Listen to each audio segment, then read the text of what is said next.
သူတို့ရဲ့ဆိုင်မှာမြက်ကက်မှန်ဆေးဆက်လေးလည်းရပါမယ်ဒါမျိုးပေါ့နော်ရိုးရိုးလက်လက်လေးလည်းရတယ်လို့မျိုး quality ကောင်းတဲ့ဝဝင်ဆေးဆက်လေးလည်းရှိပါမယ်ရှင်ဟောအမြဲတက်လေးရှိရကောင်းပါလေးဆိုလို့ရှင်တော့ဒါမျိုးဆေးဆက်လေးရှိကိုရှိထားတဲ့နဲ့ပေါ့နော်မျိုးလုံးကိုတစ်ခုခုထိခိုက်သွားပြီဆိုလို့ရှင်ဆေးကန်းသွားပြမယ်ဆိုလို့ရှင်တော့မှသိန်းကနောင်လောက်ထိကုန်တာပေါ့နော်ကိုကမှမဖြစ်မနေမြက်ကက်မှန်ကိုအမြဲတမ်းတက်ချင်နေဆိုတဲ့သူလေးဆိုလို့ရှင်တော့ဒါမျိုးဆေးဆက်လေးတဲ့ပေါ့နော်ဆေးရည်လေးထည့်ပြီးတော့တန့်စင်ပြီးတော့တက်တာကပို့ပြီးတော့ဆေးဖြစ်ပါတယ်အသုံးနည်းလေးလည်းလွယ်လွယ်လေးပဲပေါ့နော်ဒါလေးဆိုလို့ရှင်ရိုးလက်လက်လေးပေါ့နော်လက်လက်လေးတွေကိုသူကဆေးရည်လေးထည့်ပြီးတော့ကြတော့ဒါမျိုးလေးပေါ့နော်ဒါမျိုးလေးလှည့်ပေးလိုက်လို့ရှင်ရပါပြီရှင်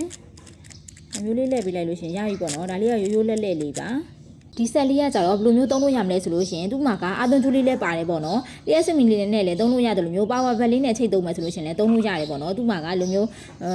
အသွင်ကျူးထိုးတဲ့ခေါင်းလေးလည်းပါတယ်ပေါ့နော်ကိုကလည်းစမီလည်းမရှိဘူး power bank လည်းမရှိဘူးဆိုလို့ရှိရင်တော့ဒါမျိုးတခဲလေးထည့်ပြီးတော့လည်းသုံးလို့ရပါတယ်သူ့ထဲမှာတခဲလေးတစ်လုံးပဲထည့်ရတယ်ပေါ့နော်ဒါပေမဲ့တခဲရဟိုပေါ့နော်အမြဲတမ်းထည့်မထားနဲ့ပေါ့နော်တခဲကအစီတွေပေါက်ပြီးတော့ကြတော့ဆက်ကလေးပြတ်သွားတယ်လို့ပါကိုသုံးမယ်ဆိုမှပဲတခဲလေးထည့်သုံးတာပို့ပြီးကောင်းပါတယ်ကိုကပေါ့နော်သုံးလို့မယ်ဆိုလို့ရှိရင်ဒီပေါ့နော်ဒီခွက်လေးတွေကိုမြက်ကမှန်လေးထည့်မယ်မြက်ကမှန်ဆေးလေးထည့်ပြီးတော့ကြတော့ပေါ့နော်ဒီခလုတ်လေးနှိပ်ယုံပါပဲအာသွန်ကျိုးလေးထိုးပြီးတော့ဒီခလုတ်လေးနှိပ်ယုံနဲ့သူကသုံးလို့ရပါပြီရှင်ဈေးလေးတွေဆိုလို့ရှင်လဲပေါ့နော်လက်လက်လေးဆိုလို့ရှင်6500ပဲရှိပြီးတော့ quality ကောင်းတဲ့ဝက်ဝင်ဆက်လေးဆိုလို့ရှင်တော့2000ခွဲပဲရှိပါမယ်သူတို့ရဲ့ဆိုင်ကမြို့နယ်ဆောင်လဲရောင်းဝယ်ချပို့ပေးပါတယ်ဆိုင်မှာလာရောက်ဝယ်သွားပေးခြင်းတဲ့အသေးလေးတွေကသူတို့မှဆိုင်လေးစာလေးကပခုတ်ကူမျိုးတေခက်တာလန်းနေမှာပါရွှေတက်တစ်လန်းလို့လည်းခေါ်ပါတယ်ရှင်